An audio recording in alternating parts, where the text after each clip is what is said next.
He told me I was too fat to love anymore. Then he left me for his young, skinny assistant. I watched them plan their perfect wedding while I nursed my broken heart. But as he stood at the altar, ready to say I do, something happened that made the entire room gasp. The look on his face when he realized what was coming? Priceless. Because karma doesn't just knock, sometimes it crashes the party in spectacular fashion.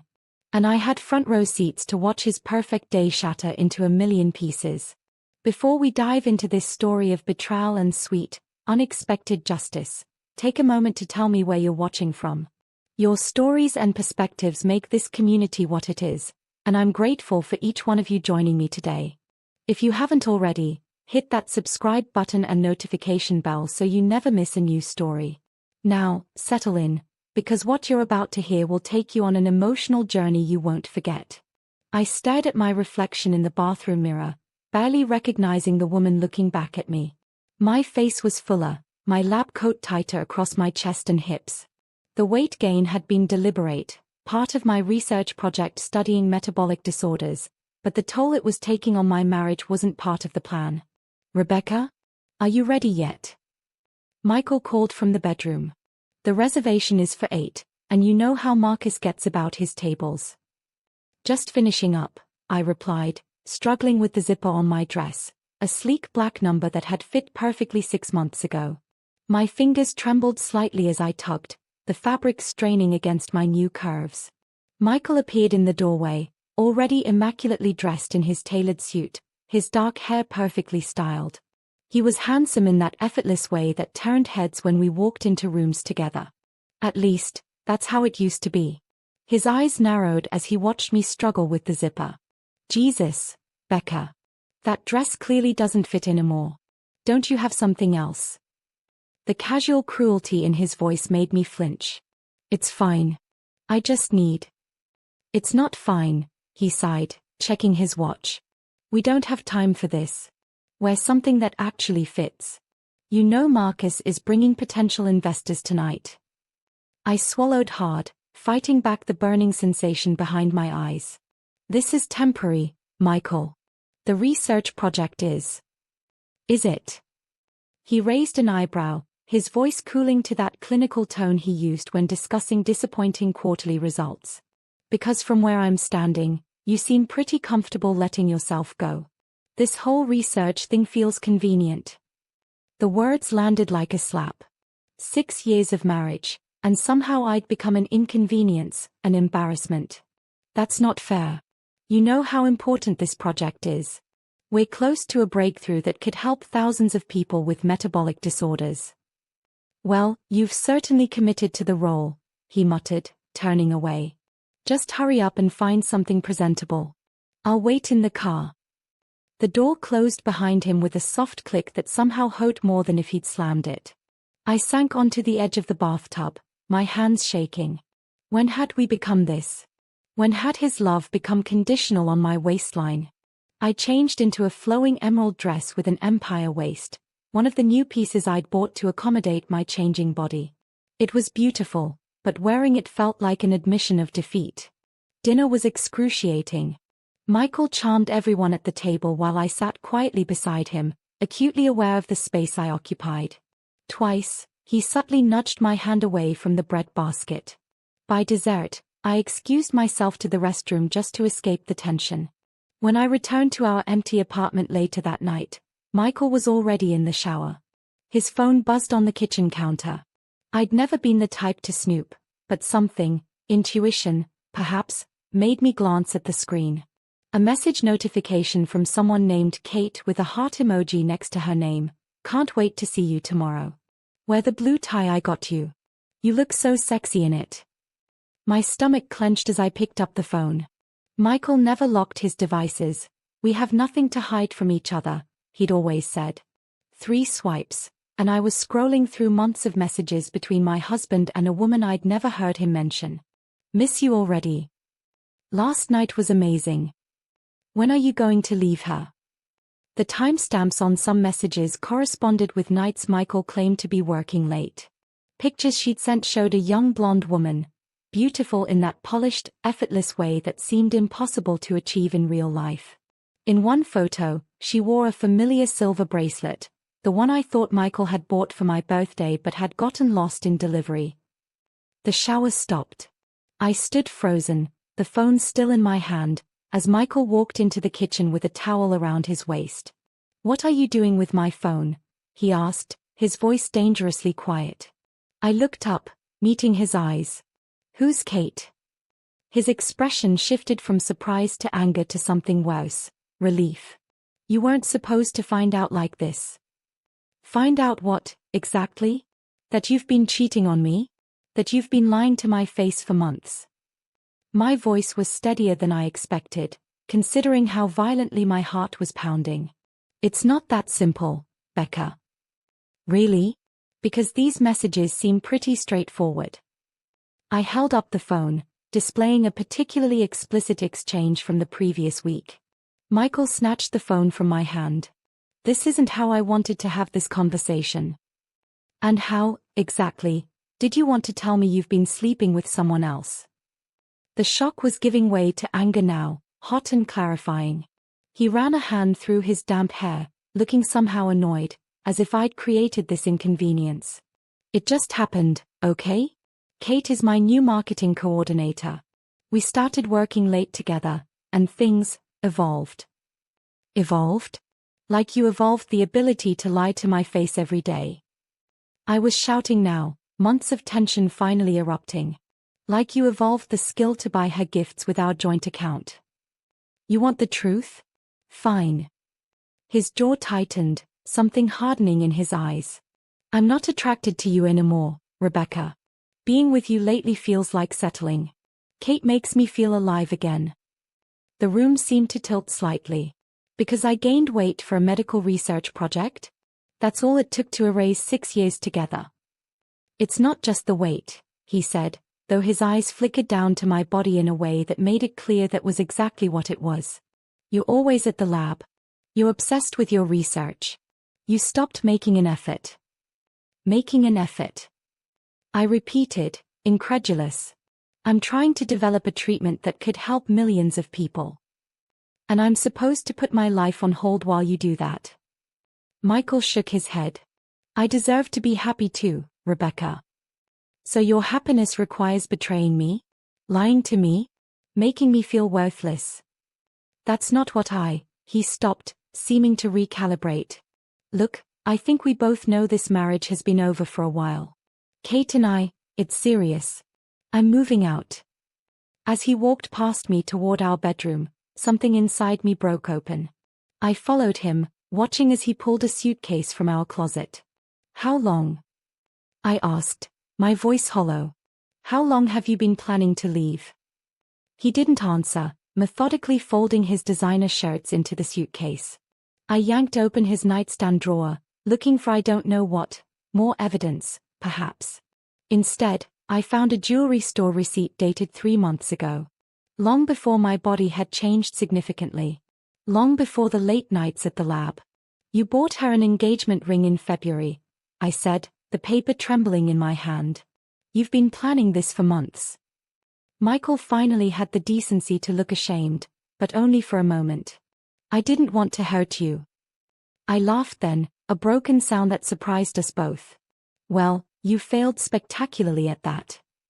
After he left, I sat on our bedroom floor, surrounded by the debris of our life together. Photos from happier times, trinkets from vacations, books we'd read to each other. The betrayal wasn't just that he'd cheated. It was that he'd made me believe my body was the problem, when the truth was, he'd already decided to leave long before I'd changed at all. In the shattered silence of our apartment, I made myself a promise. I would not let Michael destroy me. I didn't know how, but somehow, someday, he would regret making me feel like I wasn't enough. What I couldn't have known then was just how spectacularly that reckoning would come, or that I would have front row seats to watch it unfold. In the weeks that followed Michael's departure, I moved through life like a ghost. The lab became my sanctuary, the only place where my expanding knowledge felt more important than my expanding waistline. But even there, whispers followed me. Word of our separation had spread quickly through our social circles, with most assuming I'd done something to drive Michael away. "Dr. Monroe? The control samples need your approval. My research assistant, Jen, approached cautiously, as if I might shatter at any sudden movement. Right, of course. I straightened my spine, put on my professional mask. This research mattered. It could help countless people struggling with metabolic disorders. It had purpose, even if my marriage hadn't. As I reviewed the samples, my phone buzzed. Another Instagram notification. Against my better judgment, I opened it. There they were, Michael and Kate, posed against a sunset on his company retreat in Bali. The same retreat I'd been uninvited from, supposedly due to budget cuts. Kate wore a white sundress that hugged her slim figure, her blonde hair catching the golden light. Michael beamed beside her, looking happier than he had in years with me. The caption read, "When you know, you know. #blessed #found my person."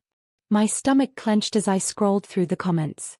So many familiar names, our mutual friends, his colleagues, even my second cousin, all gushing over what a beautiful couple they made. No one asking about me. No one questioning the timeline. Just hearty congratulations for their newfound happiness. Rebecca. I looked up to see Jen's concerned face. "I'm fine," I said automatically, locking my phone screen. But I wasn't fine. My groundbreaking research project, the one that had required my physical transformation, that could potentially help millions, was in jeopardy. 2 major investors had pulled out after meeting with Michael's company last week. Without their funding, we'd have to abandon our clinical trials. Dr. Monroe, the department head, Dr. Fields, appeared at my lab door. "Can I speak with you in my office?" I followed him down the sterile hallway, already knowing what was coming. Budget cuts. Priorities shifting. Perhaps some gentle suggestion that my personal issues were affecting my work. "Rebecca, I'll be direct," Dr. Fields said once we were seated. "The board is concerned about the viability of your project." "Because Meridian Pharmaceuticals pulled their funding," I said flatly. "Yes, and Porter Medical Investments. Both in the same week." He removed his glasses, polishing them with his handkerchief, a nervous habit. "It's unusual." What I couldn't tell him was that both companies had deep ties to Carlton Industries, Michael's employer. That this wasn't a coincidence but a calculated attack on my career. "My research is sound," I insisted. "The preliminary results are promising. If we could just—" "It's not about the science, Rebecca." Dr. Fields sighed. "It's about the money. Without funding, we can't proceed to clinical trials." "Give me 3 months," I pleaded. "I'll find new investors.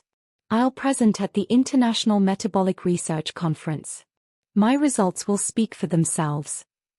Dr. Fields hesitated, then nodded reluctantly. 3 months. "But Rebecca." He leaned forward. "I'm concerned about you. Perhaps taking some personal time might—" "I don't need personal time," I interrupted, more sharply than I intended. "I need to work." Later that afternoon, I hid in a bathroom stall, trying to regulate my breathing as panic threatened to overwhelm me. I'd overheard 2 colleagues in the break room, gossiping over coffee. "Did you see the announcement?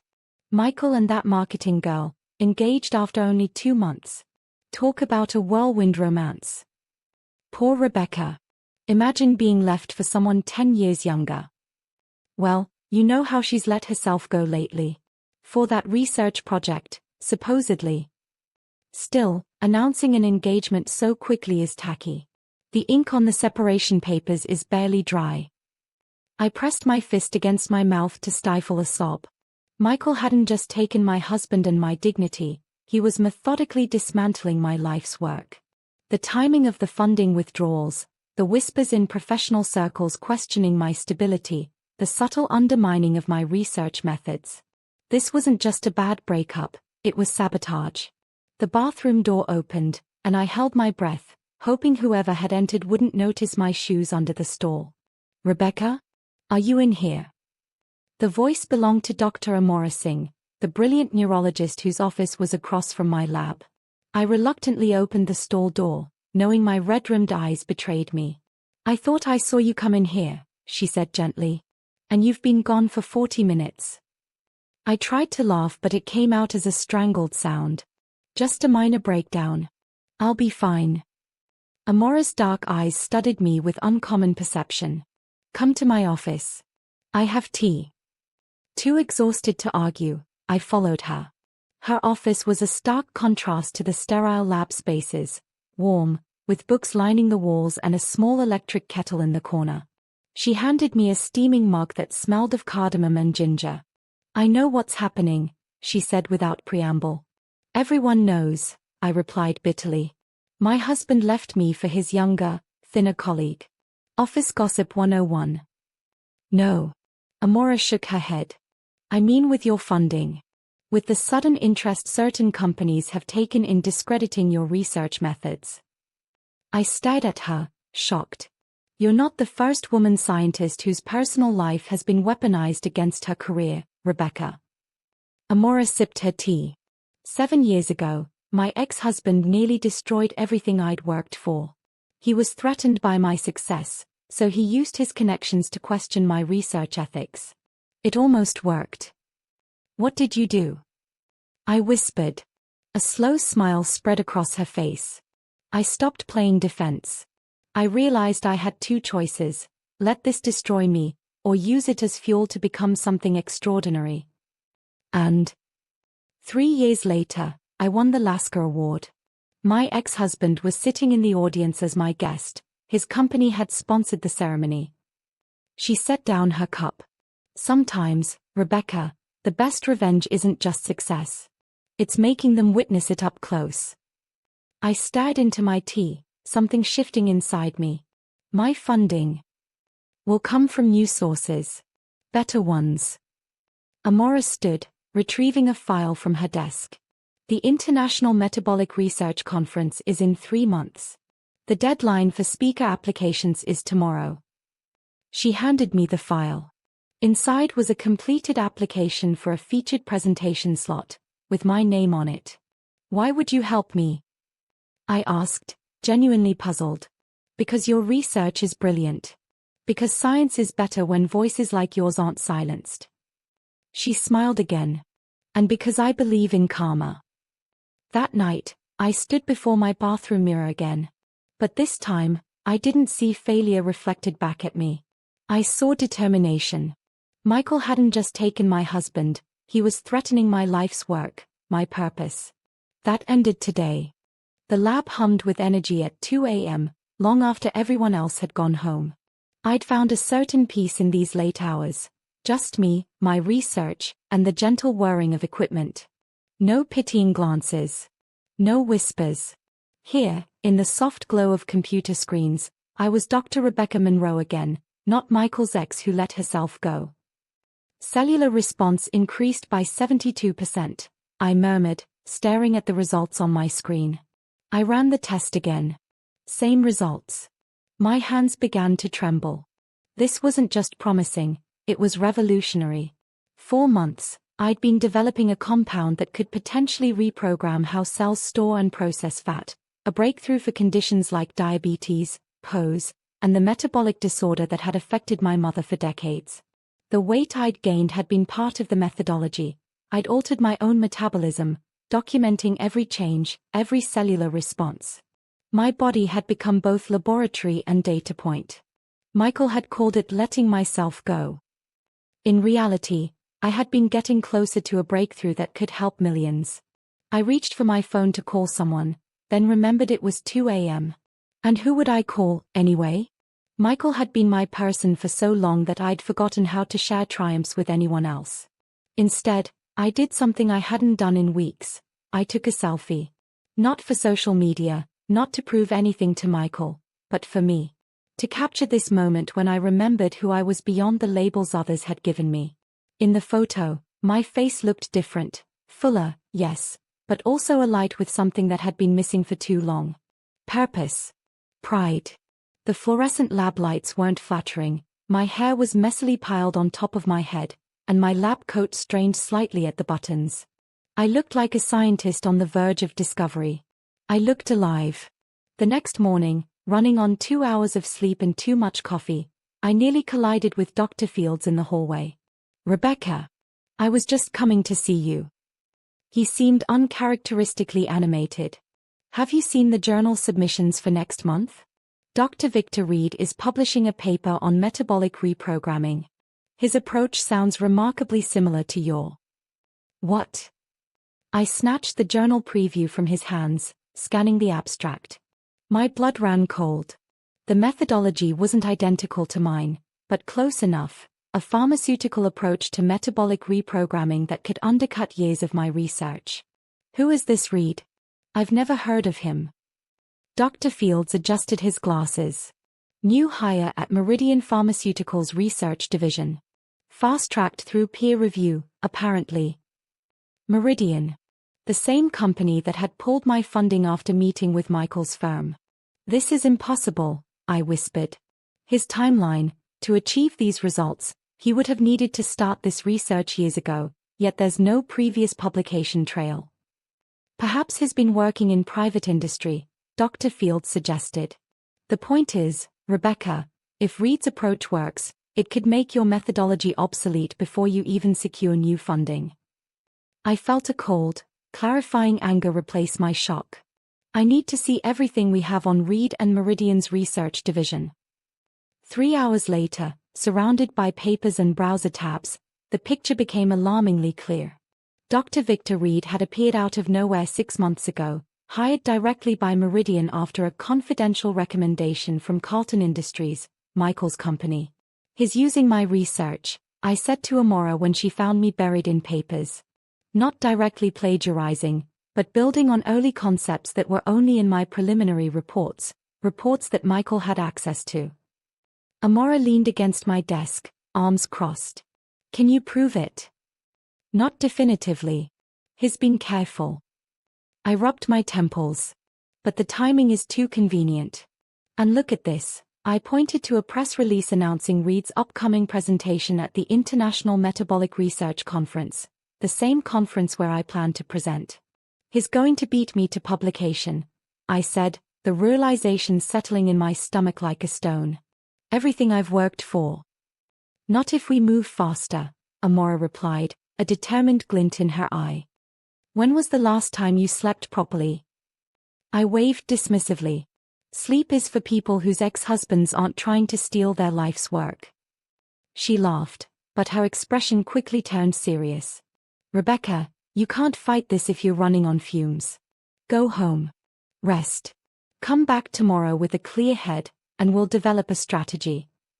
As I gathered my things, my phone buzzed with a text from an unfamiliar number. "Dr. Monroe? This is James Chen, Dr. Reed's research assistant. We need to talk. It's about your methodology." I stared at the message, suspicion immediately flaring. Was this another of Michael's tactics? A trap to accuse me of professional misconduct? After a moment's hesitation, I replied, "About what, specifically?" The response came quickly, "About how Dr. Reed acquired it. And why the cellular responses in your mice aren't replicating in our lab." My heart raced. This could be evidence of research theft, or an elaborate setup. "South Street Coffee, 7 p.m., I texted back. "How will I recognize you?"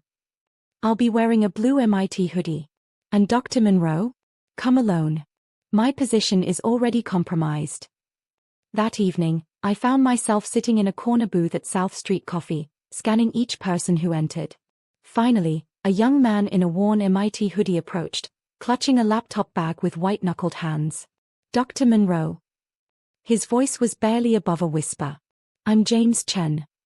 He couldn't have been more than 25, with rumpled dark hair and the pallid complexion of someone who'd been living under laboratory lights for too long. "How do I know I can trust you?" I asked as he slid into the booth across from me.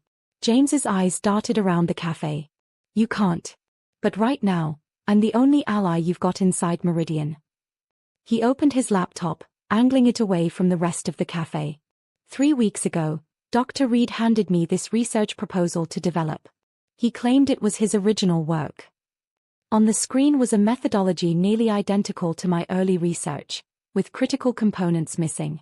The cellular replication is failing because he doesn't understand the hormone pathway you identified, James continued. He's missing key elements of your methodology. How did he get this? I asked, though I already knew the answer. Your ex-husband, James confirmed. He provided Reed with partial research notes, claiming they were abandoned approaches your team had discarded. I felt a cold wave of fury. And you telling me this why? You're risking your job. James shut the laptop, his expression hardening. Because science matters. Truth matters. And because Dr. Reed is planning to announce preliminary human trials at the conference next month. Trials based on flawed methodology that could harm people. I stared at him, the implications settling like ice in my veins. This wasn't just about my career anymore. This was about patient safety. I need proof, I said quietly. Something that can't be dismissed as professional jealousy or a vindictive ex-wife. James nodded, sliding a flash drive across the table. I've been documenting everything. It's all here. He hesitated. There's something else you should know. The wedding, Michael and Kate's wedding, it's the day before the conference. They're planning to announce a major partnership with Meridian there. Something about celebrating multiple new beginnings. The pieces clicked into place. Michael wasn't just stealing my research, he was orchestrating a public triumph over me. The wedding, the research announcement, all carefully timed to ensure I'd be professionally devastated just as he publicly celebrated his new life. I slipped the flash drive into my pocket, a new resolve hardening within me. Thank you, James. This changes everything. And it did. Because now I wasn't just fighting for my research or my pride. I was fighting for the truth. The conference countdown dominated my thoughts as I raced against time, working to perfect my research presentation while gathering evidence of Reed's intellectual theft. 2 weeks had passed since my meeting with James, and our cautious alliance had proven invaluable. Late-night text exchanges and encrypted emails had become our norm, each message bringing new proof of how deeply Michael had betrayed not just me, but scientific ethics itself. The Meridian board meeting is tomorrow, James texted one evening. Reed is presenting his findings. Michael will be there representing Carlton Industries. I stared at my phone, a plan forming. Can you get me the presentation slides after? Too risky, came the reply.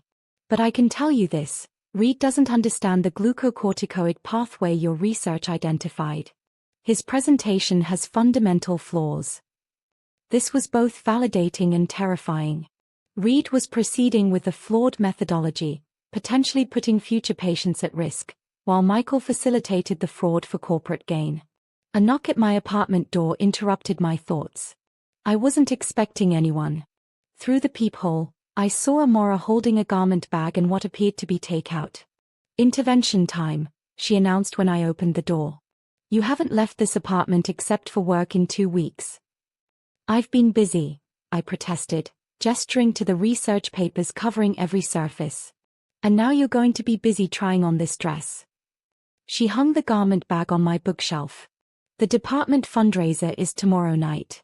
All potential donors will be there. You need to network. Amora, I can't think about cocktail parties right now. Reed is. Reed will still be a problem tomorrow, she interrupted. But the Norton Foundation won't be cutting checks the day after tomorrow. This isn't just about your research anymore, Rebecca. It's about your future. I sighed, knowing she was right. Without new funding, I'd have nothing left to fight for. The garment bag revealed a midnight blue dress that somehow looked both professional and flattering. It's designed for your current shape, Amora said, noting my hesitation. No struggling with zippers this time. Something about her gentle understanding broke through my defenses. I don't know how to do this anymore, I admitted. 4 years, I was Michael's wife at these events. Now I'm just Michael's ex who let herself go. No, Amora said firmly. You're Dr. Rebecca Monroe, pioneering researcher on the verge of a breakthrough that could help millions. Your body is part of your science, not a measure of your worth. She handed me a container of pad thai. Now eat. Scientists need fuel. The fundraiser was held in the university's Grand Hall, transformed with twinkling lights and flower arrangements into something almost magical. I adjusted my new dress, taking comfort in how it embraced rather than fought my curves. Dr. Monroe. A distinguished older man approached, hand extended. Harold Norton. Your colleague Dr. Singh spoke very highly of your research. Harold Norton, of the Norton Foundation. One of the largest private medical research funders in the country. Mr. Norton, it's an honor, I managed, shaking his hand. Amora, Dr. Singh, has been an incredible mentor. She mentioned your approach to metabolic reprogramming. Fascinating stuff. He sipped his champagne. Though I understand Meridian Pharmaceuticals is pursuing similar research. My heart sank. Even here, Reed's shadow loomed. Similar, but fundamentally different approaches, I said carefully. My methodology focuses on cellular harmony rather than pharmaceutical intervention. It's less profitable in the short term, but potentially more effective with fewer side effects. Norton's eyebrows raised. Less profitable?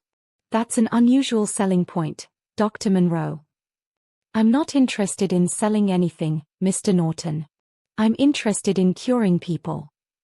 The words came out more forcefully than I'd intended, but to my surprise, Norton smiled. Refreshing, he said. Too many researchers these days sound like venture capitalists. Tell me more about this cellular harmony approach. For the next 20 minutes, I explained my research with more passion than I'd felt in months. Norton asked pointed, intelligent questions that revealed a deeper understanding of metabolic science than I'd expected from a philanthropist. You know, he said finally, I'd like my team to review your full proposal. This is exactly the kind of innovative thinking our foundation supports. He handed me his card. Send it to this email directly. I'll expedite the review process. As Norton moved on to greet other guests, Amora appeared at my side. I told you, she said smugly. You just needed the right audience. Thank you, I said, genuinely moved. For everything. Don't thank me yet, she replied, her expression suddenly serious. There's someone else here you should talk to. She nodded toward the entrance. A tall, elegant woman in her 60s stood surveying the room. Even from a distance, I recognized her, Elizabeth Porter, CEO of Porter Medical Investments, one of the companies that had pulled my funding after meeting with Michael. I can't talk to her, I hissed. Carlton Industries got to her already. Exactly, Amora said. And now you need to get to her. She's known for valuing integrity above all. If she learns how your funding was sabotaged. Before I could protest further, Amora was guiding me across the room. Elizabeth. Have you met Dr. Monroe? She's doing groundbreaking work on metabolic disorders.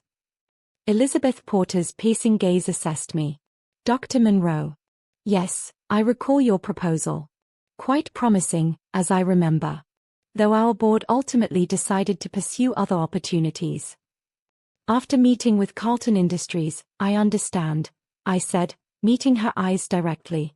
Something flickered across her face, surprise, then curiosity. You seem well informed about our decision process. I am well informed about many things, Ms. Porter.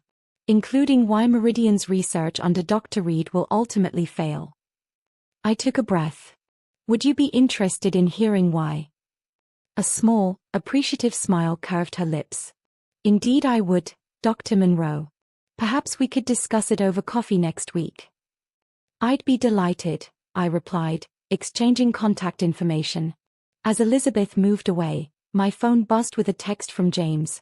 Wedding date confirmed. 4 weeks from Saturday at the Garland Hotel. Meridian announcement scheduled during reception. Another message followed immediately. Also, something you should know. Kate's been visiting the lab a lot. She and Reed seem friendly. Michael doesn't know. I stared at the message, an unexpected laugh bubbling up. Of course. History repeating itself. Good news. Amora asked, noticing my expression. Just karma doing its work, I replied, tucking my phone away. And reminding me that sometimes the best revenge isn't something you do, it's something you wait for. What I didn't know then was just how spectacular that karma would be. or that I would have a front row seat to witness it. The morning of the International Metabolic Research Conference dawned with a crystalline clarity that seemed almost cinematic. I stood at my hotel window, watching the pink-gold sunrise illuminate the city skyline. Today was the day, both my professional redemption and Michael's wedding to Kate. The universe had quite a sense of humor. "Everything's ready," Amora said, handing me a coffee as she entered my room. She'd insisted on coming as moral support, something I was increasingly grateful for. "Your presentation is loaded on the conference system, handouts are printed, and I've confirmed our meeting with Norton's team afterward." I nodded, sipping the coffee. "And James?" "Texted an hour ago. He's in place. Reed's presentation is scheduled for 2 p.m., yours at 4 p.m. She hesitated. "Are you sure about this, Rebecca? Once you present that evidence." "I'm sure," I said firmly. "This isn't just about Michael anymore. Reed's methodology is fundamentally flawed. If they rush this to market based on falsified results, people could get hurt," Amora finished. "I know. I just want you to be prepared for the backlash. Carlton Industries has powerful attorneys." My phone buzzed, a text from James. "Wedding preparations underway at the Garland. Reed nervous about presentation. Something's wrong with his latest results." I showed Amora the message. "Looks like science is already rendering its verdict." She smiled grimly.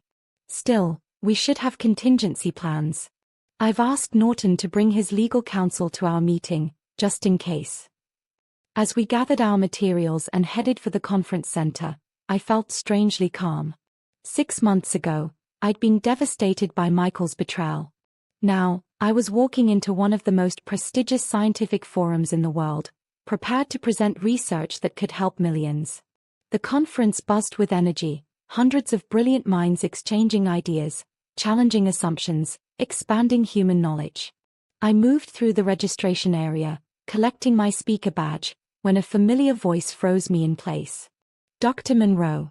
What a surprise. I turned to find Michael standing there, impeccably dressed in a charcoal suit, his expression a careful mask of professional courtesy. "For public consumption, at least." "Michael," I replied evenly. "Shouldn't you be getting married right about now?" His smile tightened. "Later this evening. I couldn't miss Reed's presentation first. Carlton Industries has invested considerably in his research." "How convenient that his methodology aligns so closely with my early work," I said, meeting his gaze directly. Something flickered in his eyes, a moment of uncertainty, quickly replaced by practiced confidence. "Great minds often reach similar conclusions independently. Reed is brilliant." "Is he? Or is he just well connected?" I adjusted my conference badge. "I suppose we'll find out today, won't we?" Michael stepped closer, lowering his voice. "Don't do this, Rebecca. You'll only embarrass yourself. Reed's research is backed by Meridian and Carlton. Your word against ours won't end well for you." "It's not my word, Michael. It's the science."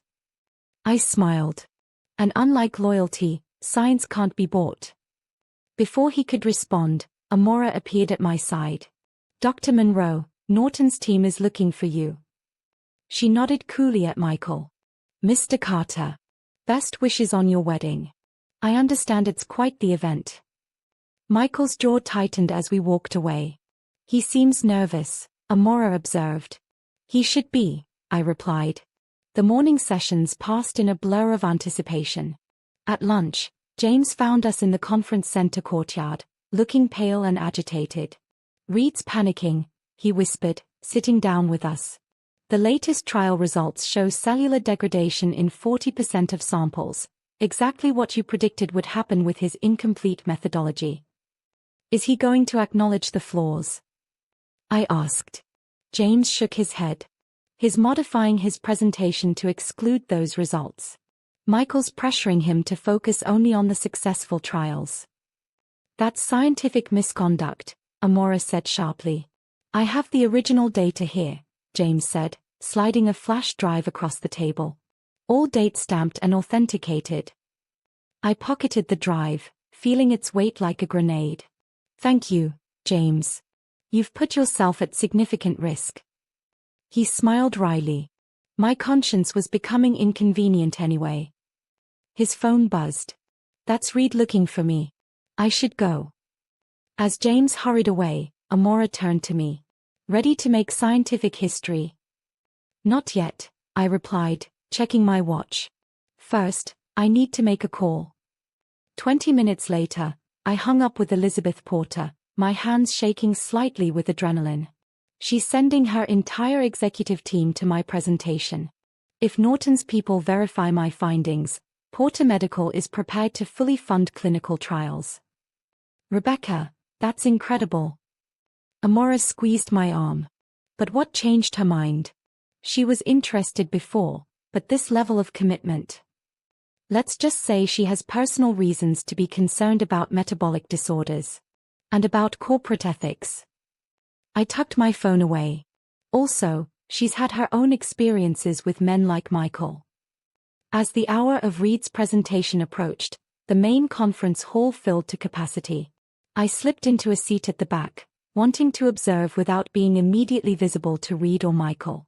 The lights dimmed, and Dr. Victor Reed took the stage, the Meridian and Carlton logos prominently displayed on his opening slide. From my vantage point, I could see Michael in the front row, alongside Meridian's executives. Ladies and gentlemen, Reed began, his confidence clearly forced. Today I'm pleased to present a breakthrough in metabolic reprogramming technology. As he proceeded, the flaws in his methodology became increasingly evident, at least to those with specialized knowledge. He was carefully skirting around the cellular degradation issues, presenting selected data that painted an unrealistically positive picture. During the question and answer session, a renowned cellular biologist rose. Dr. Reed, your pathway model seems to emit the glucocorticoid response. Wouldn't this create stability issues in long-term applications? Reed faltered visibly. We've found that the pathway functions adequately without. But adequate function isn't the same as optimal stability, the biologist pressed. Have you conducted degradation testing beyond the 30-day mark? Michael stood up, smoothly interjecting. If I might address this, as the corporate liaison for this research, I can assure you that extensive testing has been conducted. Some results remain proprietary at this stage, but we're confident in the methodology's safety profile. Scientific murmurs rippled through the audience. Corporate representatives rarely interrupted technical questions in this forum. As Reed concluded to polite but notably subdued applause, I slipped out, heart pounding. In 2 hours, I would take that same stage. And everything would change. My presentation room was packed to capacity 30 minutes before I was scheduled to begin. Word had spread quickly after Reed's unconvincing performance, and now it seemed everyone wanted to see the alternative approach. I spotted Norton's team near the front, alongside Porter's executives. More surprisingly, several Meridian board members had slipped in, conspicuously without Michael or Reed. Nervous? Amora asked, helping me connect my laptop to the projector. Strangely, no. And it was true. The paralyzing self-doubt that had plagued me since Michael's departure had evaporated. I know my research is sound. The science speaks for itself. My phone buzzed with a text from James.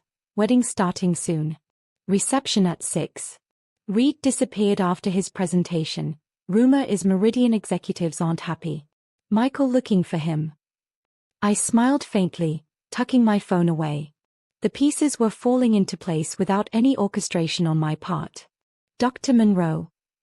A conference organizer approached. We're ready when you are. And just so you know, we've had to turn people away. The room is at fire code capacity. I nodded, taking a deep breath as I surveyed the audience. This moment wasn't about Michael or revenge. It was about science. Truth. Reclaiming my work. Good afternoon, I began, my voice steady. Today I'll be presenting a novel approach to metabolic reprogramming through cellular harmony rather than pharmaceutical intervention. For the next 40 minutes, I walked through my methodology, careful to highlight the elements Reed had omitted, particularly the crucial glucocorticoid pathway. The room remained completely silent, a rarity at these conferences where whispered commentary was the norm. As you can see from these results, I continued, displaying a slide with my breakthrough data, cellular integrity remains stable even at the 60-day mark, with no signs of the degradation typically seen in pharmaceutical approaches. I paused, knowing what came next would change everything. Before I take questions, I'd like to address something important. Some of you may have noticed similarities between my methodology and the approach presented earlier by Dr. Reed of Meridian Pharmaceuticals. A current of tension electrified the room. In the back, I spotted a Meridian executive leaning forward intently. These similarities aren't coincidental. My preliminary research was inappropriately shared with Dr. Reed without my knowledge or consent. I clicked to the next slide, a side-by-side comparison of my early notes and Reed's methodology. However, critical components were omitted in this transfer, explaining the cellular degradation issues that weren't addressed in Dr. Reed's presentation. Murmurs rippled through the audience. I clicked again, revealing documentation that James had provided, emails between Michael and Reed discussing acquisition of my research notes. I believe in scientific integrity above all else, I said, maintaining my professional tone. When research is misappropriated and rushed to market without proper validation, it's not just an ethical breach, it puts patients at risk. As I opened the floor for questions, hands shot up across the room. The first came from Elizabeth Porter herself. Dr. Monroe, given the evidence you've presented, what would you recommend for institutions that may have already invested in the methodology presented by Dr. Reed? Her pointed question, essentially asking how Meridian could save face, confirmed what I'd suspected. The company was already distancing itself from Reed's research. The fundamental science is sound, I replied diplomatically. With proper attribution and collaboration, a combined approach could yield optimal results. I'd welcome discussions about ethical partnership opportunities. The next hour passed in a blur of technical questions, funding inquiries, and barely disguised recruitment offers. When the session finally ended, I was surrounded by a crowd of colleagues and potential investors, all eager to speak with me. Elizabeth Porter managed to reach me first. Impressive presentation, Dr. Monroe. My team would like to meet with you immediately, if possible. Of course, but, I hesitated, checking my watch. It was 5:30 p.m. Actually, I have an important engagement at 6. A knowing glint appeared in her eyes. Would this engagement happen to be at the Garland Hotel? I met her gaze, not bothering to deny it. Perhaps. She smiled slightly. Then I believe we're heading to the same event. My company has been invited to the reception announcing Meridian's partnership with Carlton Industries.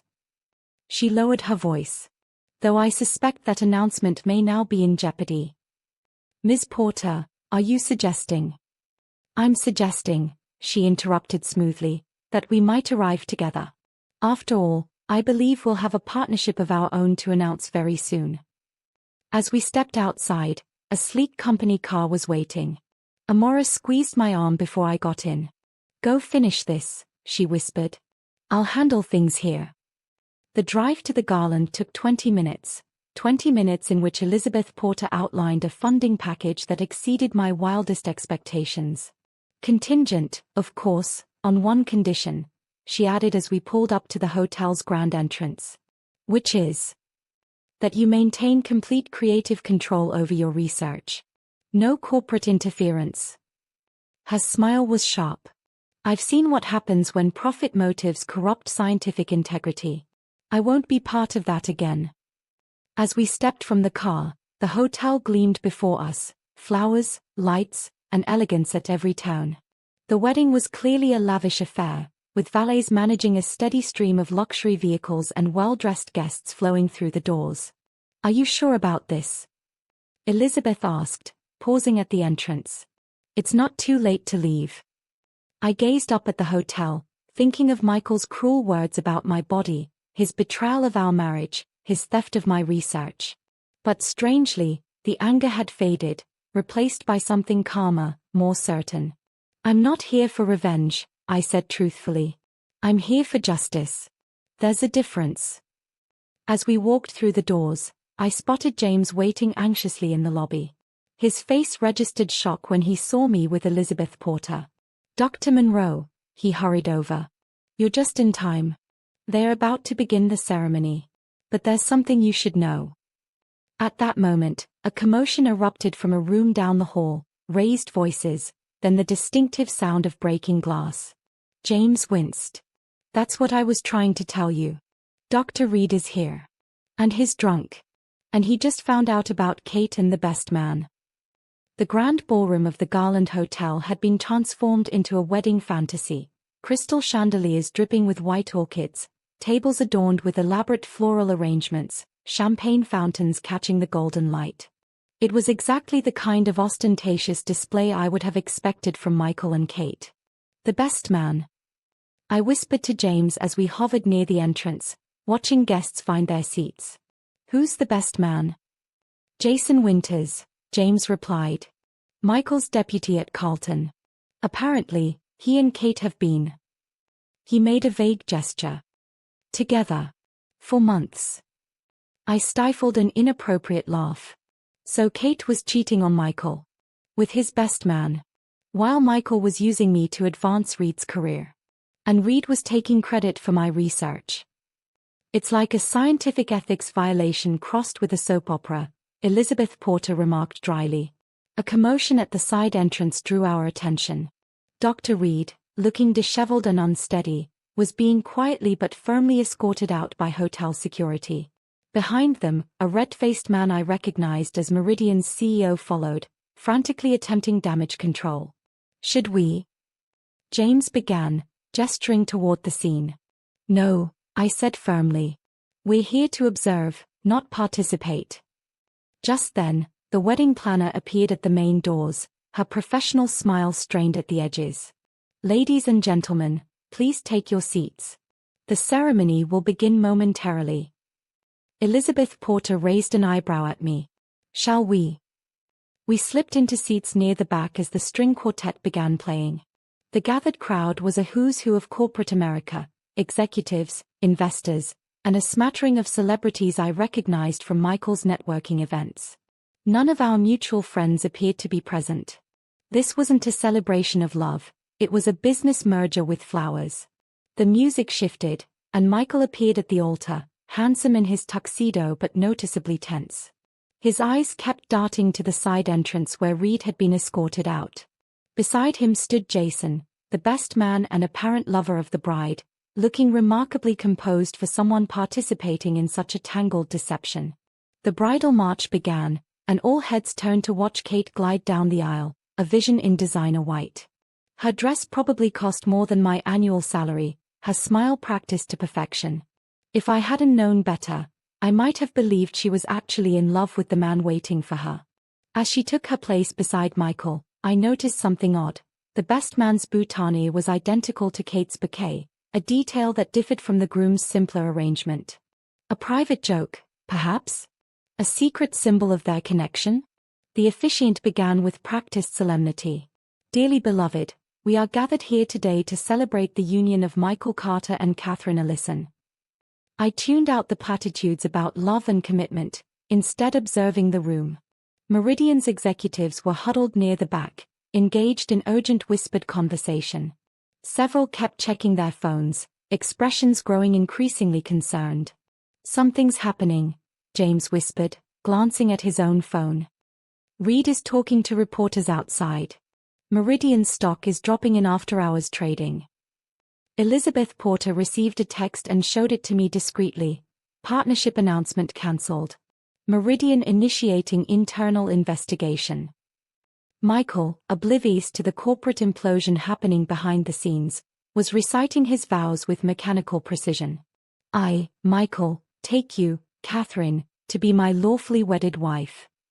Kate's expression flickered briefly as Michael stumbled over the word faithfulness in his vows. Her eyes darted to Jason, then back to Michael. When it was Kate's turn, she spoke with surprising emotion, genuine feeling that I belatedly realized wasn't directed at her groom. "I promise to cherish every moment we have together," she said, her gaze lingering on Jason for a beat too long. The officiant smiled benignly. If anyone can show just cause why this couple cannot lawfully be joined together in matrimony, let them speak now or forever hold their peace. A heavy silence fell over the room. This was the moment in movies where the wronged ex-wife might dramatically object. I felt Elizabeth and James both glance at me expectantly. But I remained silent. This wasn't my circus, not anymore. Then a commotion at the back doors shattered the moment. Reed had somehow evaded security and stumbled back in, his tie askew, face flushed with alcohol and rage. "You," he slurred, pointing at Michael. "You said it would work. You said the research was solid." Michael's face drained of color. "Victor, this isn't the time." "They're saying it was stolen," Reed continued, his voice rising. "They're saying you gave me falsified research. My career is over." Gasps rippled through the audience. Kate's perfect composure cracked, her eyes widening as she looked at Michael. "What is he talking about?" "Nothing," Michael hissed. "He's drunk. Security." But Reed wasn't finished. "Ask him about Dr. Monroe's research," he shouted as two security guards grabbed his arms. "Ask him how he used his wife's work to advance his own career." All eyes turned to Michael, whose professional mask was crumbling rapidly. "This is ridiculous," he sputtered. "Victor is clearly having a breakdown." "Is it true?" Kate demanded, stepping away from him. "Did you steal research from your ex-wife?"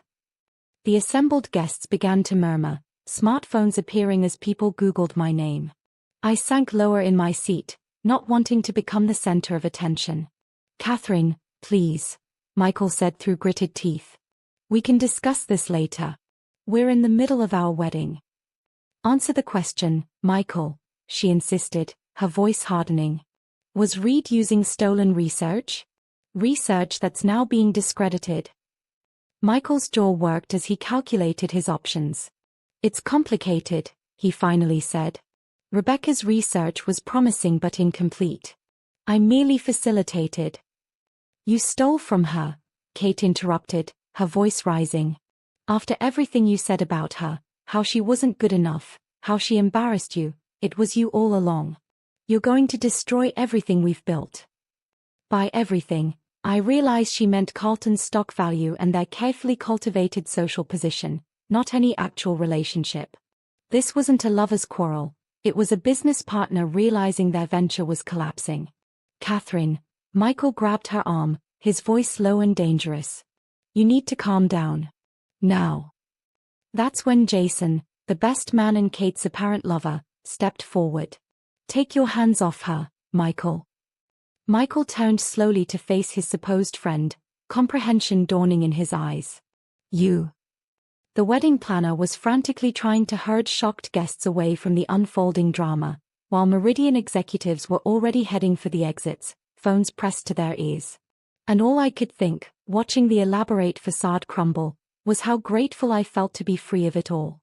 1 year later, I stood at the podium of the Women in Science Awards, adjusting the microphone as I prepared to accept the Breakthrough Research Prize.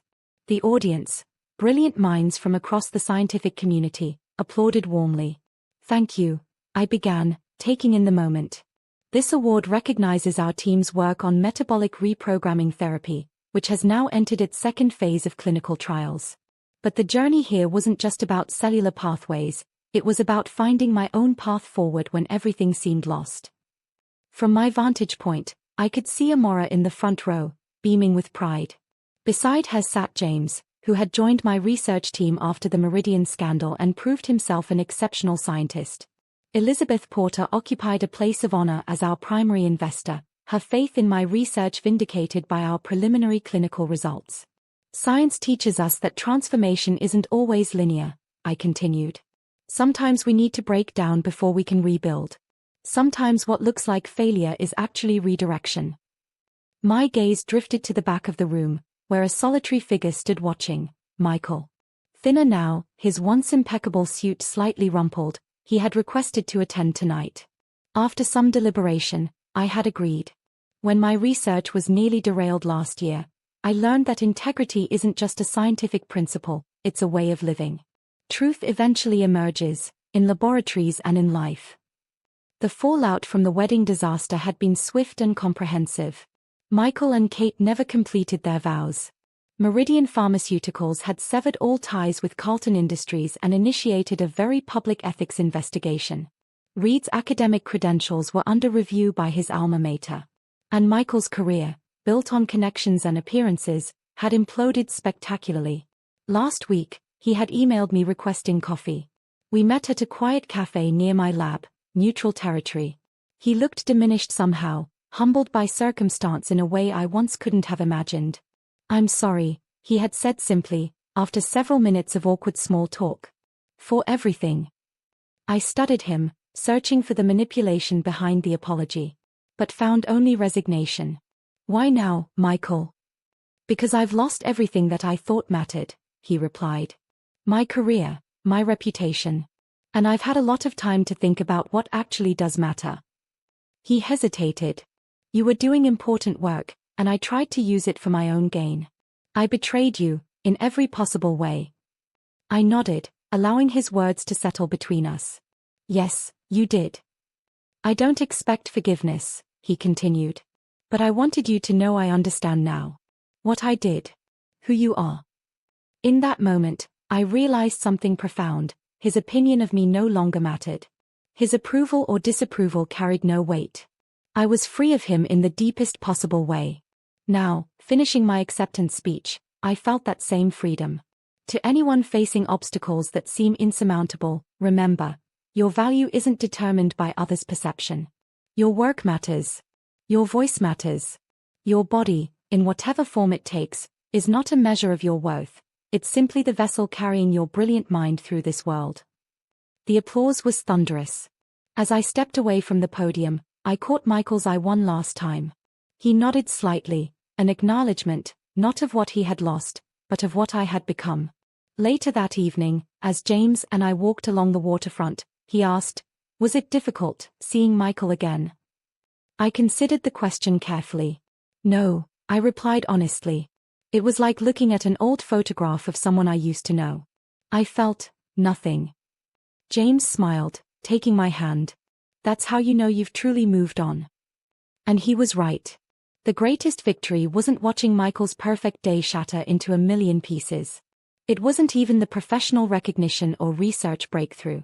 It was standing in my own truth, comfortable in my own skin, creating a life defined not by revenge or relationship status, but by purpose and integrity. Sometimes karma doesn't need our help. Sometimes the universe has a perfect way of balancing the scales all on its own.